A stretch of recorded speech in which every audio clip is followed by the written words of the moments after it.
نحمده ونصلي ونسلم على رسوله الكريم اما بعد فاعوذ بالله من الشيطان الرجيم بسم الله الرحمن الرحيم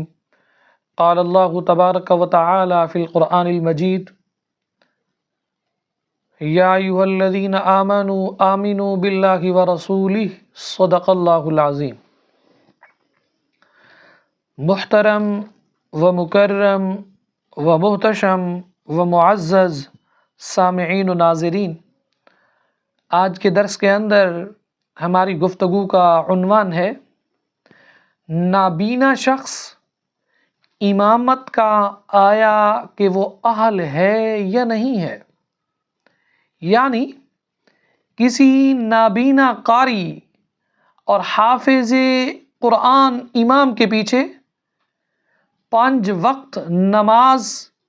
اور نماز جمعہ ادا کرنا شرعاً کیسا ہے؟ کیا نابینا امام کو امام بنانا جائز ہے؟ تو اس کے متعلق امام ابو داؤد سجستانی علیہ الرحمہ اپنی سند کے ساتھ بیان کرتے ہیں، حضرت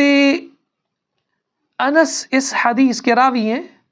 نبی اکرم صلی اللہ علیہ وسلم نے غزوہ تبوک کے موقع پر حضرت عبداللہ ابن ام مکتوم کو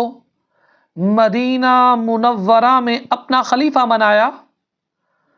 تاکہ وہ لوگوں کی امامت کریں، حالانکہ وہ نابینا تھے۔ تو اس حدیث کے اندر نابینا کی امامت کا جواز موجود ہے اور اس میں کوئی اختلاف نہیں ہے۔ اختلاف صرف اس بات میں ہے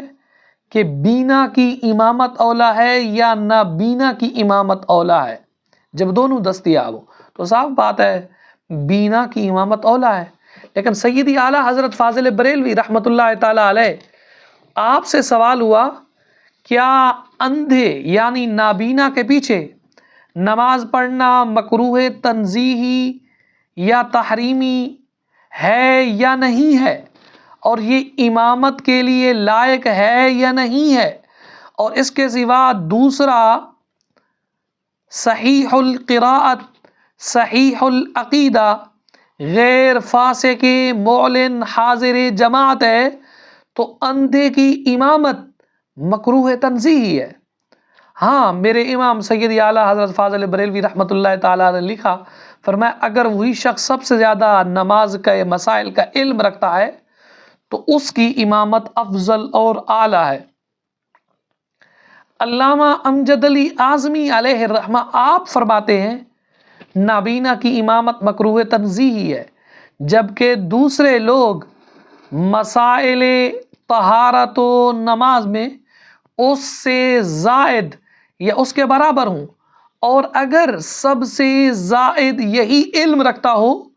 تو اس کی امامت میں اصلاً کراہت نہیں، بلکہ اس صورت میں اسی کو امام بنانا بہتر ہے۔ بحر الرائق کے اندر موجود ہے کہ مکروہ تنزیہی زیادہ سے زیادہ آپ مکروہ تنزیہی کا اس پہ فتویٰ لگا سکتے ہیں، مکروہ تنزیہی ناجائز نہیں ہوتا مگر اس سے بچنا بہتر ہے، اور کرنا برا ہے مگر گناہ نہیں ہے۔ تو اس لیے کہ واضح ہے مسئلہ کہ اگر نابینا کے ساتھ کوئی بینا موجود ہے اور بینا جو ہے وہ زیادہ قرات اچھی کرتا ہے، قرآن اچھا پڑھتا ہے، مسائل کا پتہ ہے، تو بینا کو امامت کا حل قرار دیا جائے، یہ تو اس بات کو عقل بھی تسلیم کرتی ہے۔ لیکن اگر نابینا قرآن کے مسائل دین کی باتوں کو زیادہ جانتا ہے تو پھر نابینا ہی امامت کا اہل ہوگا۔ زیادہ سے زیادہ آپ یہی کہہ سکتے ہیں نابینا کی امامت مکروہ تنزیہی ہے۔